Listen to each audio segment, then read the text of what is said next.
龙鱼。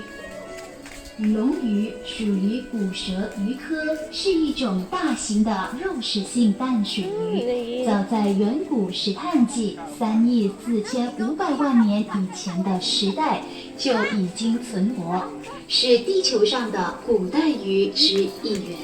龙鱼品种分为红龙、金龙、青龙和银龙，不同的龙鱼有不同的色彩，细长的体型也犹如传说中的龙而得名，因而也深受东方民族喜爱和饲养，视为可镇宅、旺财和辟邪的风水灵鱼。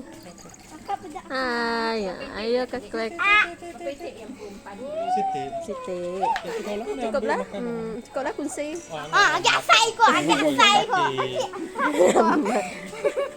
Yang ribut. Halo, mana? Ayo keklek. Halo keklek.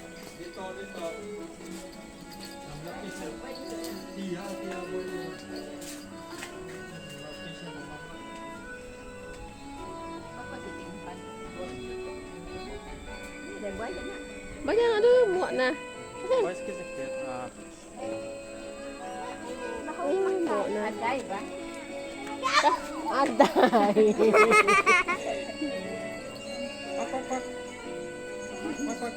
Mana?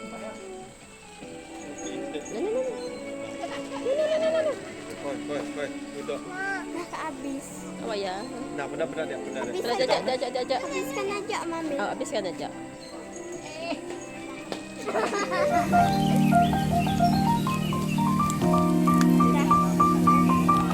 Zaman purba, yaitu kira-kira 300 juta tahun yang lalu, dan digelar salah satu ikan purba bumi.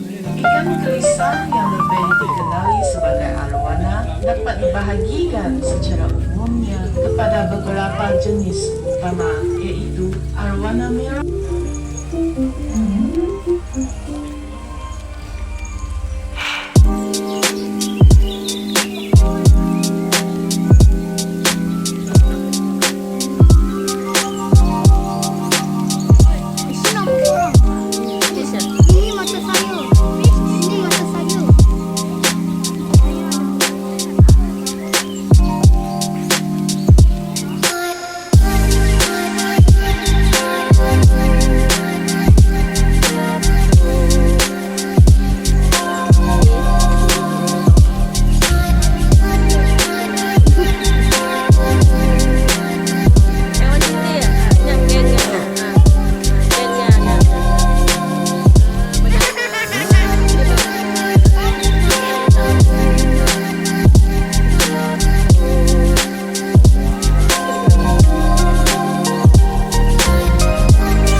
sushi. Hmm.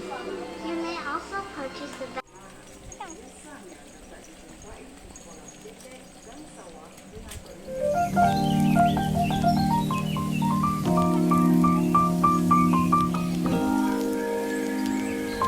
Main pula semak kakak lah.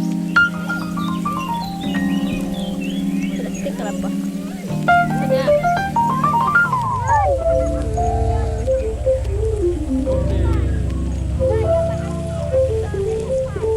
Tak payah naik.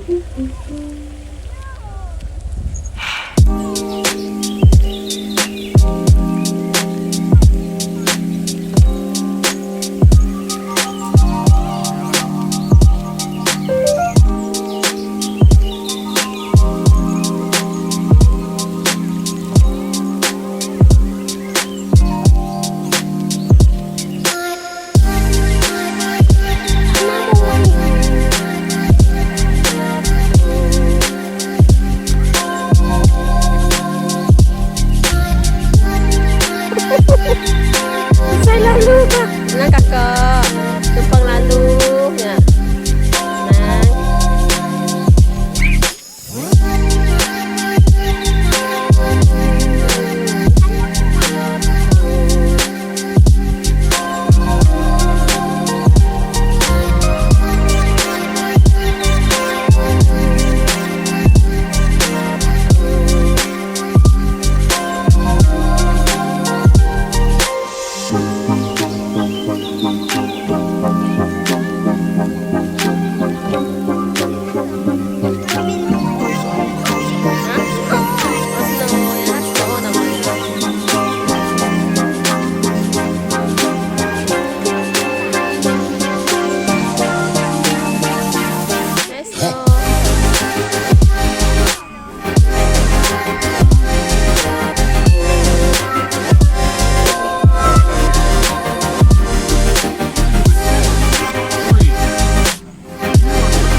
Bye-bye, jahe.